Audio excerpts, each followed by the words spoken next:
I had to come back with it, y'all. It's been a hot minute. Shit, I don't even know when's the last time I put up a video. But I was like, yo, I felt all nostalgic and shit today. So I was like, yo, it's Friday. This is Debo's day. You know what I'm saying? This NBA bullshit, blowouts, and all this other nonsense. It's time we get a stranglehold on that shit today, son. It's time we get blessed. You know what I mean? Yo, it's really good, everyone. It's your boy Debo with Debo's Picks. I want to offer up my plays for tonight's NBA slate, as well as offer up my one MLB season-long slip. So let's get it poppin'. Now, first, let's go to the MLB side of things before we jump to the NBA, because with the MLB, I did post this a while ago, so the lines probably, definitely moved around. So I'm not sure if you can even get it. I'm not sure how Prizepicks has it laid out. I did mine on UD. I haven't really looked into FanDuel, but it just felt a lot easier to navigate through UD, so I did it on their platform. So as you can see, these are the guys that I'm rolling with. Paul Skeens. Now, mind you, y'all probably like, wow, some of these are mad low. Well, that's because I teased the shit out of them, so I devalued some of these joints. Now, like Paul Skeens, I think his was at like 214.5 for his strikeouts for the season. Obviously he can make it happen, but I'm like, damn, that's, it's still like, I don't want to sweat this shit out. Like, pretty much that's where I'm getting at. And you don't know, he might miss a start here and there. Who the hell knows, with these pitchers, because it's just the way things are with these players nowadays, they soft as shit. So you just don't know how many games they're going to be playing. So I said, on side of caution, I took his alternate strikeout prop of 199.5 to get at least 200. I like that a lot. Bobby Witt Jr., son, he's going to be, in my opinion, definitely top 3 MVP voting for the AL this year. The dude just rakes at the plate, son. He's a hit machine. So him to not get at least 200 hits is not too crazy. But to get 184.5, I absolutely love it. Now, going to Pete Alonso, y'all got to remember, Pete came back on a 1-year deal. Me being a Mets fan, I wasn't too high on him last year. But this year, his line, I think, opened up at like 32.5. And then it got bumped up to like 34.5, 35.5, some shit like that. Which is... I can see him getting like 35 home runs this year. You got Juan Soto in the lineup. This dude's going to see a lot more better pitches. Pitches. So he'll get good swings on him. You know what I'm saying? Like, him to not get at least 30 home runs would be shocking. So, yes, I devalued his home run prop. I knocked it down to 29.5. They may have it as an option. I haven't checked UD to see if they still have it at 29.5.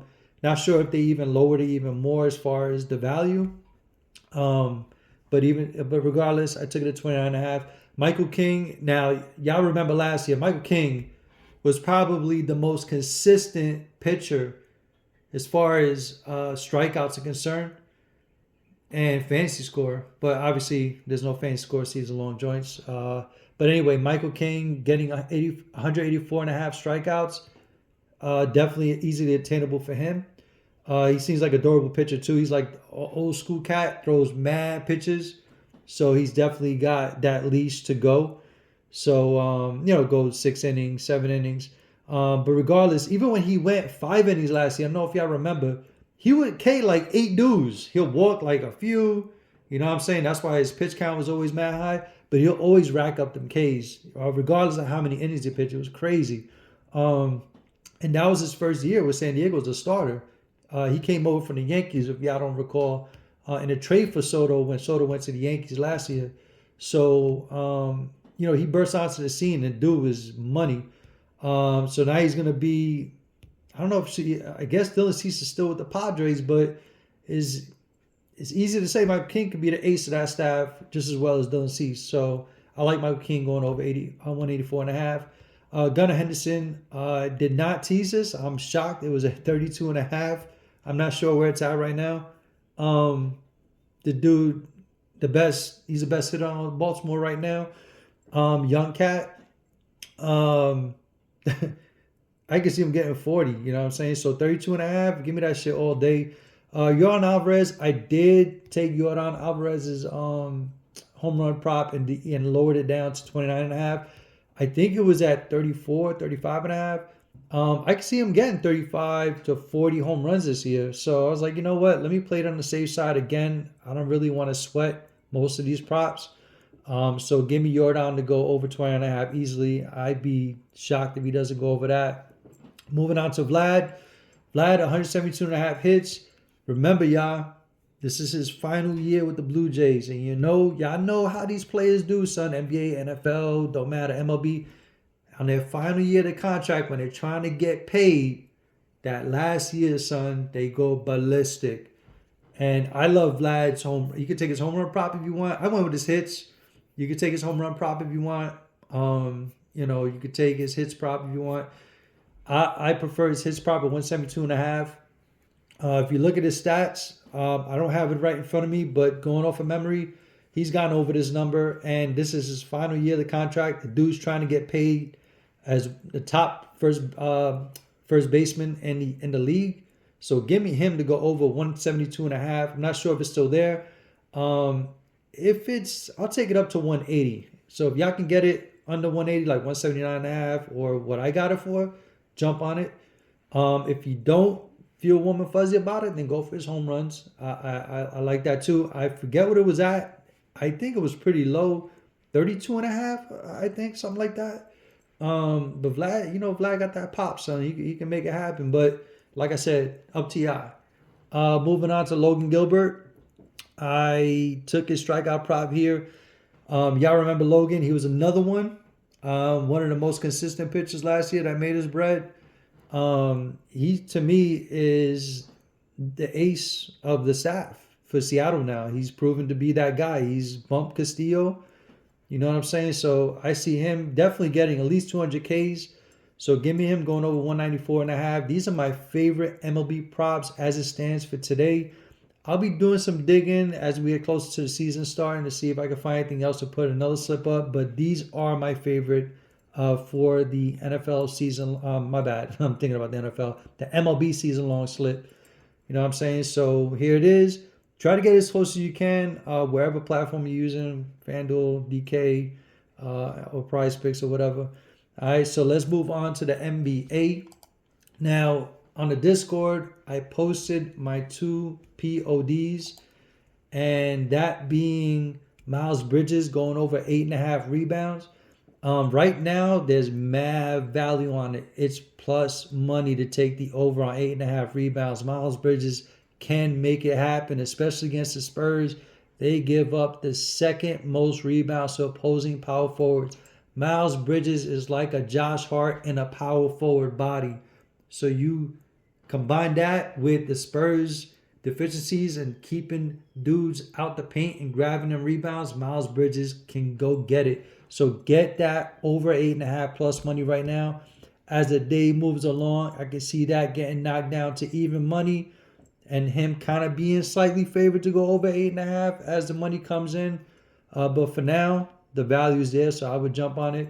And then Walker, Flocka, Kessler going over 14.5 rebounds and assists against Toronto. They have nobody at the 5 keeping this dude out the paint. In fact, not only do I think he can rack up a couple of assists here, I don't even think he's going to need the assists.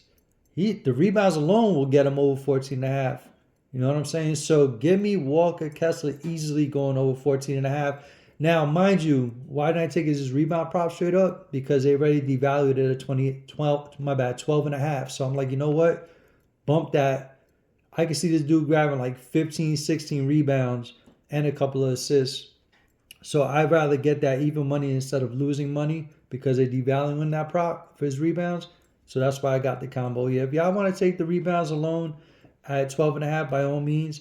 It's funny too because when you do bump up his rebound prop from 12.5, it leaps all the way to 15.5. So that right there tells you that they ain't even offering the option for 14.5, son. They're offering it to 15.5. So I'm like, you know what? If they're offering his rebounds at 15.5, why would I do that? I would just go get his rebound assist at 14.5. It's 1 point less. So, to me, you got to catch the book slipping. You see these numbers, you got to catch it. So once you catch it, you got to jump on it before they realize, oh shit, like they found a loophole. Let's bump his rebounds assist prop to like 15.5, 16.5, whatever. So that's it. Now, I did do a lot of these 3-pick plays revolving around Miles Bridges and Walker Kessler. With my other props that I call them my second tier favorite props, that being obviously Zach LaVine going over 20.5. Didn't shoot much last night against Golden State. I expect them to shoot the lights out against Phoenix tonight. 20.5, heavily juiced to go over, so we'll get bumped to like 21.5 eventually, maybe even 22.5 as the day moves along. So you're getting mad value on his points here. And he's actually my third favorite prop of the night.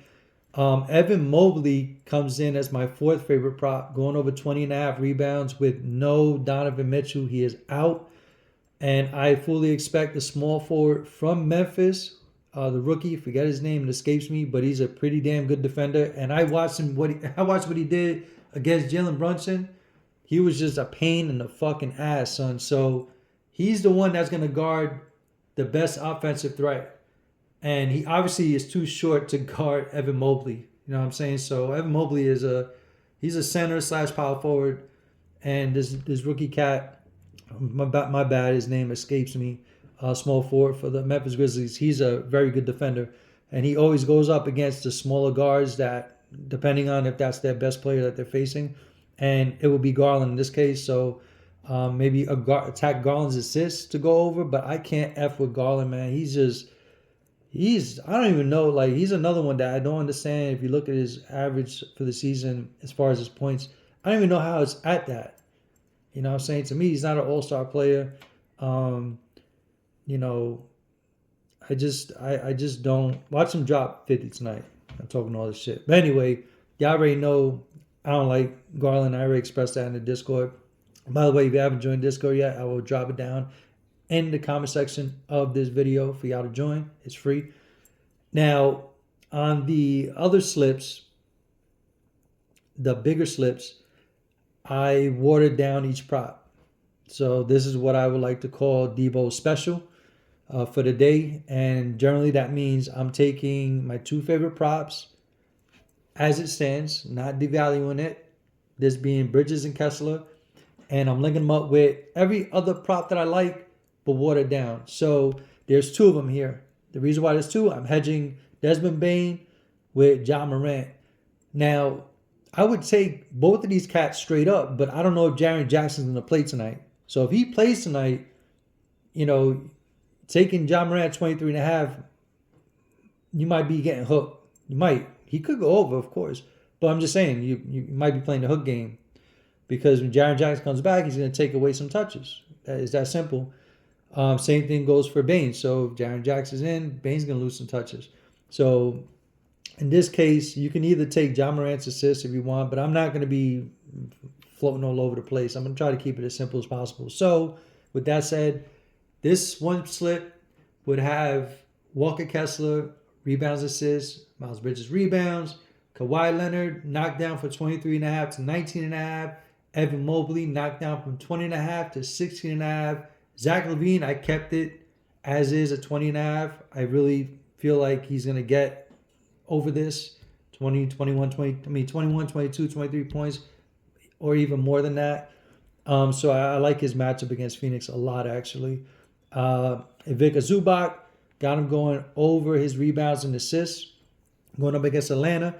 If you look at the previous 5 or 6 games against Atlanta, aside from dudes grabbing mad rebounds, they get assists.